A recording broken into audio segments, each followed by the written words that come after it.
One wedding invitation, delivered to the wrong address, burned an entire city to the ground. This is the true story of how Jerusalem fell, and it starts with a party. 2,000 years ago, Jerusalem was rich, crowded, and dazzling.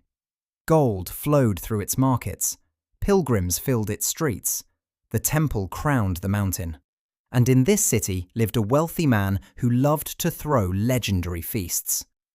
He had a best friend named Kamtza, and an enemy he despised, a man called Bar Kamtza. Almost the same name, remember that. The names are the whole story. One day, the rich man planned the feast of the year. Everyone would be there. He told his servant, "Go, bring my friend Kamtza."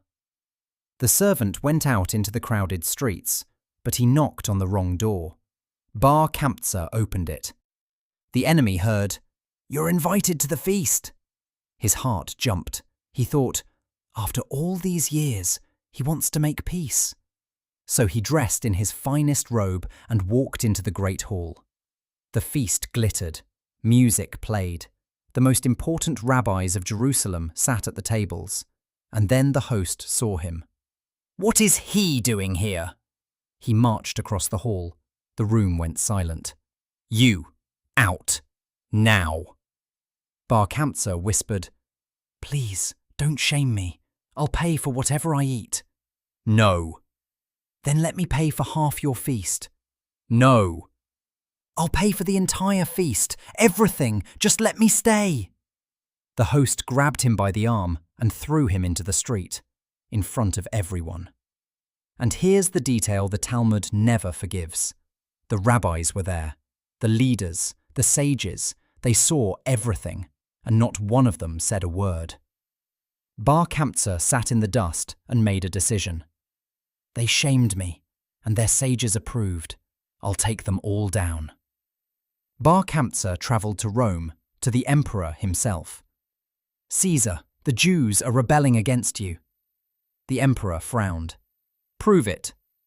"Send them an offering for their temple. See if they'll accept it."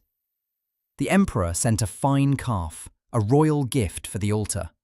But on the road, Bar Kamtza did something small and terrible.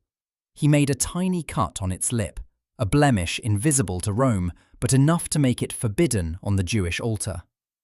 The calf arrived in Jerusalem. The rabbis gathered and froze. Offer a blemished animal? Forbidden. Refuse Caesar's gift? Rebellion. Some said, "Offer it anyway, lives are at stake." But Rabbi Zakkai ben Avkulas said no, people might learn the law wrong. "Then kill Bar Kamtza," others whispered, "before he reports back." Zakkai said no again, and so they did nothing. The calf went back, and Rome heard one word, rebellion. The emperor sent his greatest general, Nero. At the gates of Jerusalem, Nero stopped. Something felt wrong. He shot an arrow east. It swerved toward Jerusalem. West, north, south, every arrow turned toward the city. Nero trembled. Their God wants this city destroyed, and he wants me to do it. And then he'll punish the one who did it. So the great general dropped his sword and ran. The Talmud says he converted, and from his descendants came the great Rabbi Meir. Rome sent another general, Vespasian. He didn't shoot arrows. He surrounded Jerusalem and waited. Inside the city, 3 wealthy men opened their storehouses, enough wheat, wine, and firewood to survive 21 years. Jerusalem could have simply waited Rome out, but inside the walls, hotheads wanted war now. The zealots made a decision that still hurts to say out loud.